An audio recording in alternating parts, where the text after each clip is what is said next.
We're eager to talk with you about anything that is important to you. We want to show you where you are along this vibrational spectrum. We'll help you to understand why you've got a block. It's always the same one. It's always looking for something and counting it as missing, when it's a vibrational version that you have to look with different eyes. And if today you develop the ability to look with different eyes, to look with sensors, if you can find the satisfaction factor in something, then you will be one who does live happily ever after.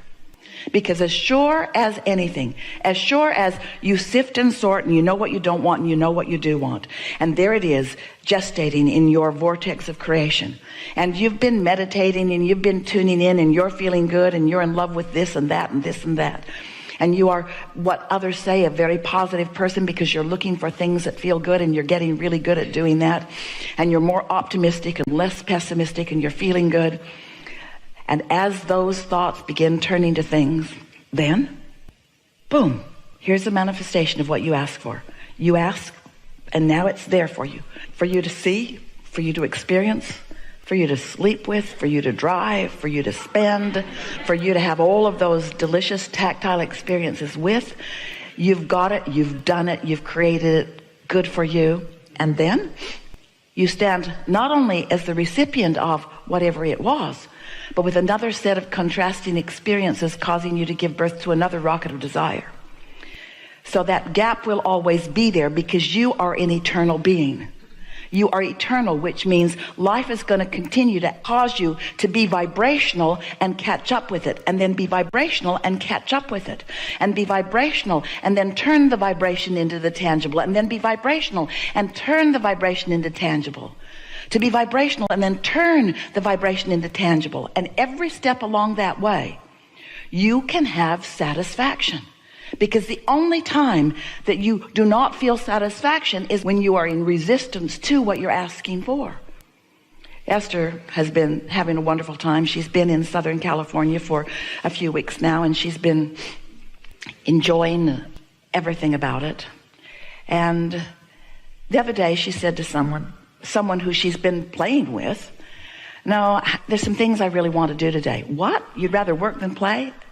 Yeah, today. Because she began realizing that when she's been asking for things and then not letting herself go to them, she's creating a sort of unnecessary tension. That's what we mean that you mean when you say, "I want to be true to myself." When I've launched a rocket of desire, when I intend to do something and I do other than it, there's an unnecessary contrast in the energy which feels like dissatisfaction, not satisfaction. And so we want to help you to understand, because so often as humans, you've been measuring the rights and wrongs of your life and others by what's out here in this manifested environment. And we want you to leave that aside for a little while and trust that that manifested environment is what's caused you to create more into this vortex.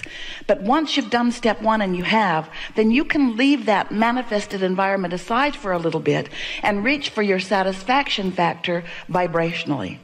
And as you do that, it's sort of like watching your children behaving on a subject in a way that you believe is not good for them.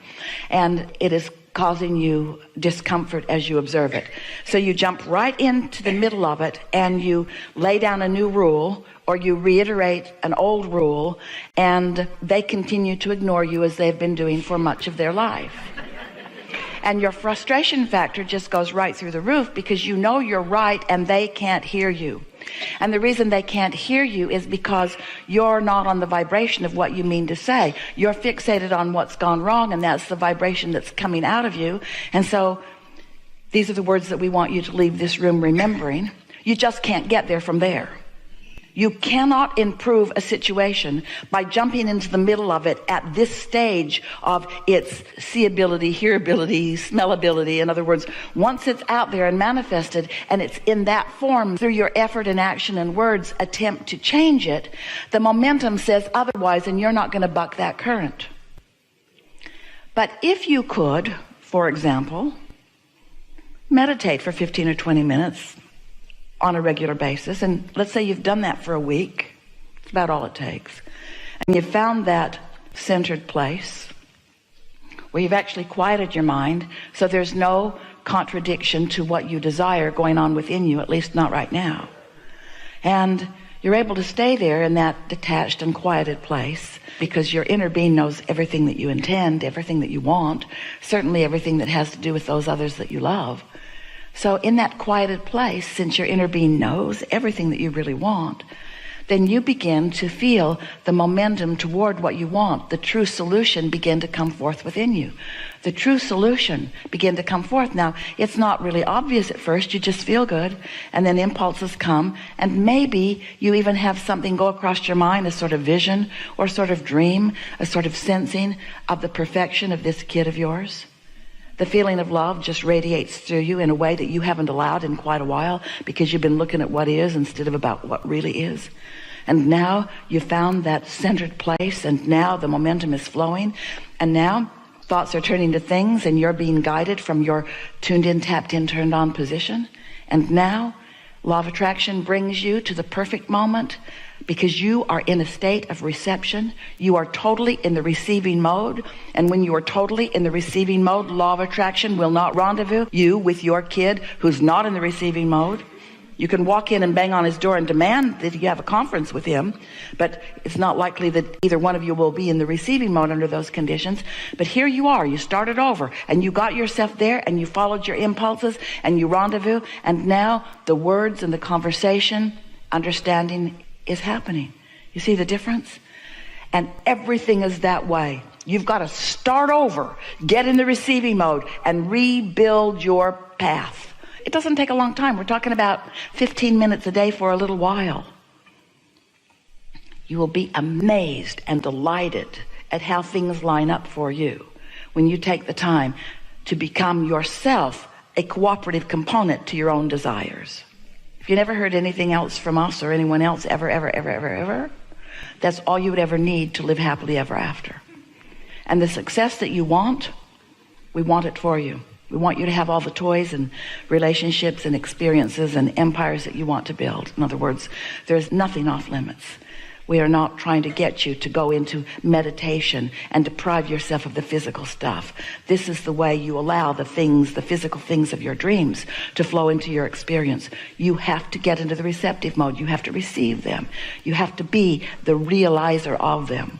And with just a little bit, this week coming up is going to be one of the most thrilling weeks of your life because you are going to have conscious awareness of a tweaking of your behavior and a tweaking of your understanding, which is going to allow so many of the things that you've been holding yourself apart from to flow easily into your experience. So, now what? Some good things here. A lot of trouble in this room. All right. Take it easy if we don't call on you right away or ever. It is our promise to you that we've got you and we will answer you. So, looking for the logical stream of unfolding here. So it's never going to be perfect, right? Because if I will get it perfect... We'll go along with that. In fact, we'll say it's never going to be perfect, but it's always going to be satisfying. I see. Okay. And it can't be perfect because that implies finished. And because you're eternal, it can't be done. So it's always ongoing, which means, so something happens, you say, I'm so glad you're here because you assure my longevity in this body. I'm so happy that you're making my life so miserable because if it were not for you, I wouldn't be launching more rockets and I'd have nowhere to grow. I understand. So, but work, it's okay. You can drop it, you can move on, you can ask for another one, and it will come, for sure. However, your patterns with your work people and your patterns with your personal people are pretty much the same patterns.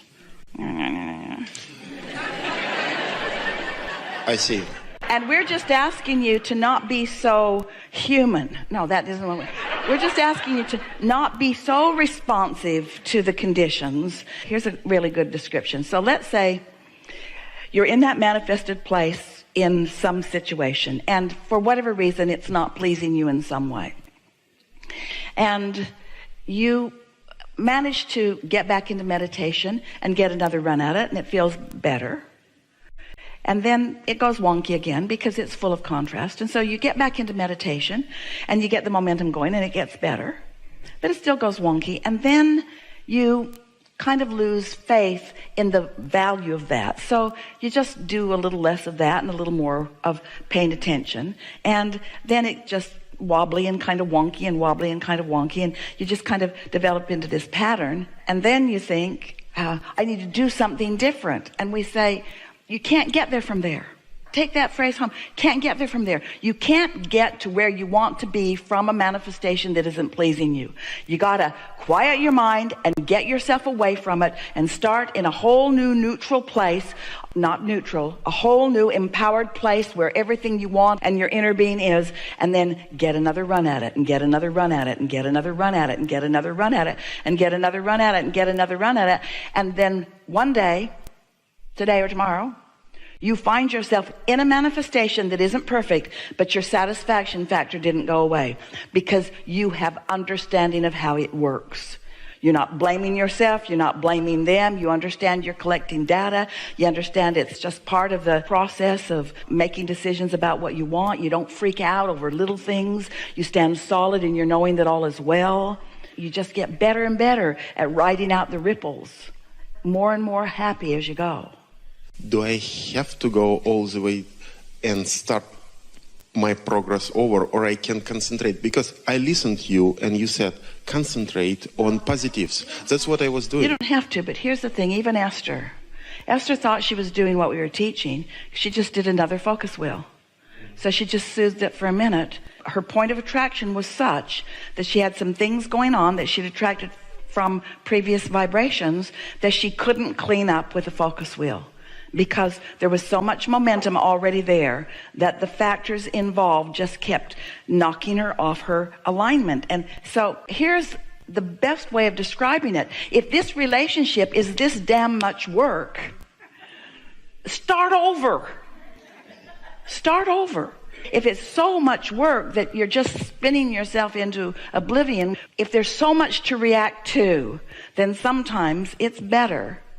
And we don't mean leave the relationship. We don't mean leave the job. We mean approach it from a more centered place. And when you do that, what happens is the path of least resistance becomes so much more evident to you. You know, almost everyone makes almost every decision from a place of being more dominant about what they don't want than about what they do want. I agree. So you just keep trying to solve problems, and you try to make your words more productive than they can be, or your actions more productive than they can be. And sometimes it's like this. What if you really wanted employment? Let's go back to that topic. And the dollars were urgently needed right now. And so that was a dominant factor within you. So it would be logical that the path of least resistance for you would be to take something that could bring the dollars the fastest. Well, just because that's not really where you want to be long term doesn't mean that that path of least resistance wasn't exactly right for you at the time.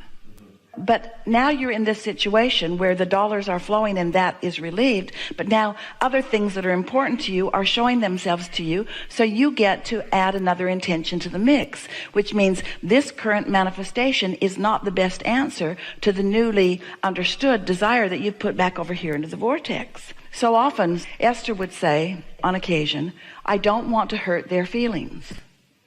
And Jerry would say, you'd rather hurt your own feelings?